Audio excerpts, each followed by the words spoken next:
आज के इस वीडियो में हम लोग class 10 English literature chapter 6 the proposal के क्वेश्चन आंसर सॉल्व करेंगे, जिसके साथ ही साथ हम लोग कुछ इंपॉर्टेंट क्वेश्चन भी सॉल्व कर लेंगे जो एग्जाम में आने के चांसेस बहुत ही ज्यादा रहते हैं। तो चलिए इस वीडियो को शुरू करते हैं। यहाँ पे सबसे पहले हम लोग के पास एमसीक्यू टाइप क्वेश्चन है, जिसमें से पहला क्वेश्चन है what can be inferred about Mikel from his word I knew my task. यानी कि जब मिकेल कह रहा था आई न्यू माई टास्क, यानी कि मैं अपना टास्क जानता हूँ, तो इस वर्ड से हमें क्या पता चलता है? सिंपली यहाँ पे आंसर हो जाएगा option number C, resolution. Resolution का मतलब होता है the quality of being determined, यानी किसी चीज को करने का निश्चय कर लेना। So the correct answer is option number C, resolution.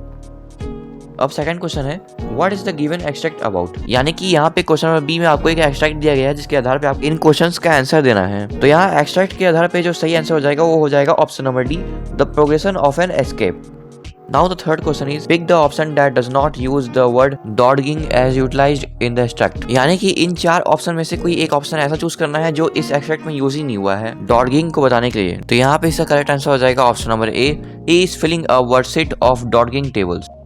Now the fourth question is select the option that is true for the two statements given below. First, the boys raced down the corridors. Second, Mikhail got a clear plan for the escape. तो ये basically assertion reason based question है जिसके आधार पे आपको इसका answer करना है। तो यहाँ पे इसका करेक्ट आंसर हो जाएगा option number A, 2 is the reason for 1, यानी कि यहाँ ऊपर जो दो स्टेटमेंट्स लिखा हुआ है कि the boys raced down the corridors and Mikhail got a clear plan for the escape, यानी कि मिकेल को जब भागने का कोई अच्छा प्लान मिल गया तब सारे जो लड़के थे वो दौड़ के कॉरिडोर में आ गए।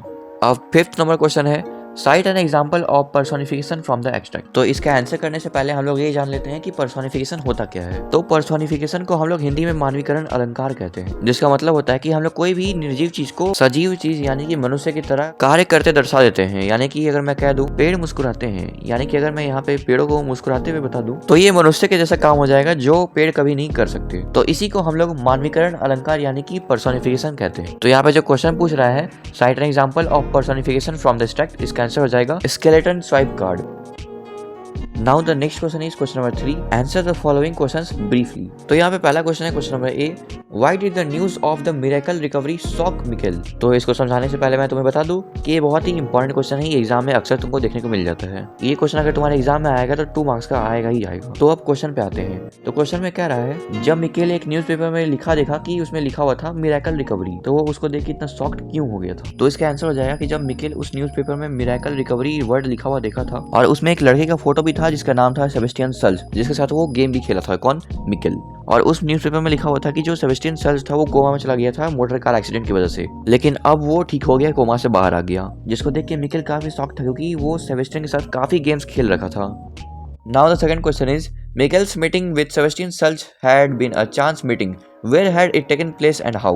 तो यहाँ पे क्या रखा है कि जो मिकेल का मीटिंग हुआ था सेबेस्टियन सल्च से वो एक अनएक्सपेक्टेड मीटिंग था। चांस मीटिंग वर्ड का मतलब होता है अनएक्सपेक्टेड मीटिंग। उसके बाद पूछ रहा है कि ये जो मीटिंग हुआ था वो कहाँ पे हुआ था। तो यहाँ पे इसका आंसर हो जाएगा जब सेबेस्टियन का एक्सीडेंट हुआ था तब उसका जो मेमोरी था वो कंप्यूटर में चला गया था, जो बाद में कंप्यूटर गेम्स में चला गया था एक कैरेक्टर बन के जिसके साथ मिकेल खेल रहा था।